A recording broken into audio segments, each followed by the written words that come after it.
Free মোশনের video দেখেন অথচ রোহান ভাই কিংবা সোনামাকে চিনেন না, এমন মানুষ যেমন খুঁজে পাওয়া দুষ্কর, ঠিক তেমনই সোনামাকে কিভাবে রোহান ভাই উদ্ধার করে এনেছিল সেই ঘটনা প্রায় খুব কম মানুষেরই অজানা। তো বন্ধুরা, সোনামাকে রোহান ভাই কিভাবে এনেছিল আবার সেই ঘটনার আপনাদের সামনে পুনরাবৃত্তি ঘটাচ্ছি। বন্ধুরা, এই ভিডিওটি করার জন্য free motion by Rohan YouTube চ্যানেলের কিছু ফুটেজ নেওয়া হয়েছে। এই জন্য আমি রোহান ভাইয়ের কাছে আন্তরিকভাবে কৃতজ্ঞতা জ্ঞাপন করছি। তো বন্ধুরা, একদিন রোহান ভাই যখন রাস্তা দিয়ে কোনো এক কাজ সেরে যাচ্ছিলেন, হঠাৎ যাওয়ার পথে দেখতে পান যে একটা শিশু রাস্তার পাশে পড়ে রয়েছে, মেন রোড অর্থাৎ হাই রোডের পাশে, যেখান থেকে যদি বাচ্চাটা কোনো ক্রমে যদি উঠে আসে তাহলে গাড়ি অ্যাক্সিডেন্টে কিংবা গাড়ি থেকে পিছিয়ে দিয়ে চলে যাবে। এত হাই রোডেতে সচরাচর গাড়ি থামায় না। সময়টা ছিল দুপুর প্রায় 12টা কিংবা 1টা।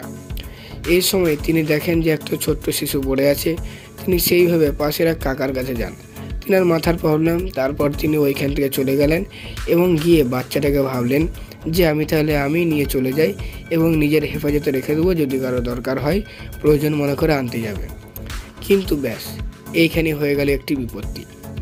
যখনই রোহান ভাই ওই বাচ্চাটিকে নিজের বাইকে অর্থাৎ গাড়িতে তুলে নিয়ে চলে যাওয়ার সিদ্ধান্ত করছিলেন, তখন হঠাৎ করে দেখা যায় যে একদল যুবক বললে ভুল হবে, এটা গুন্ডা বাহিনী, যে এসে হঠাৎ করে বলে যে আপনি বাচ্চা তুললেন কেন, আপনার কি এত সাহস দিয়েছে। এভাবে তারা লাঠি ইট পাটকেল নিয়ে রোহান ভাইয়ের উপর অত্যাচার চালায় এবং মোটা অঙ্কের টাকা চায়। রোহান ভাই সেটাও দেওয়ার একটা প্রস্তুতি জ্ঞাপন করলেও এই সময়ে তারা কি করে রোহান ভাইয়ের মোবাইল এবং বাইকের চাবি নিয়ে চলে যায়। অবশেষে চাবি টাবি সব কিছু দিলেও তারা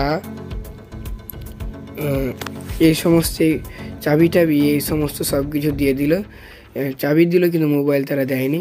বন্ধুরা, তারপর রোহান ভাই তাকে নিয়ে বাড়িতে চলে আসেন এবং এখন সোনামা খুবই সুন্দরভাবে রয়েছে রোহান ভাইয়ের কাছে।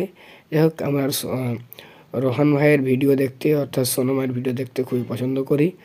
এর জন্য রোহান ভাইয়ের কাছে আরও বেশি করে ভিডিও চাই।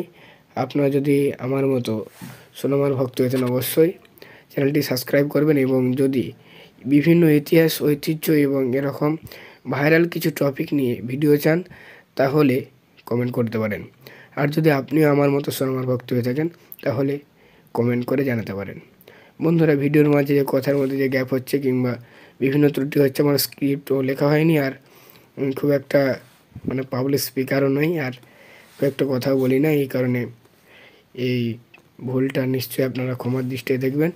তো ভালো থাকুন, সুস্থ থাকুন, আমার এই ইউটিউব চ্যানেলের সঙ্গে সদা সর্বদা জুড়ে থাকুন।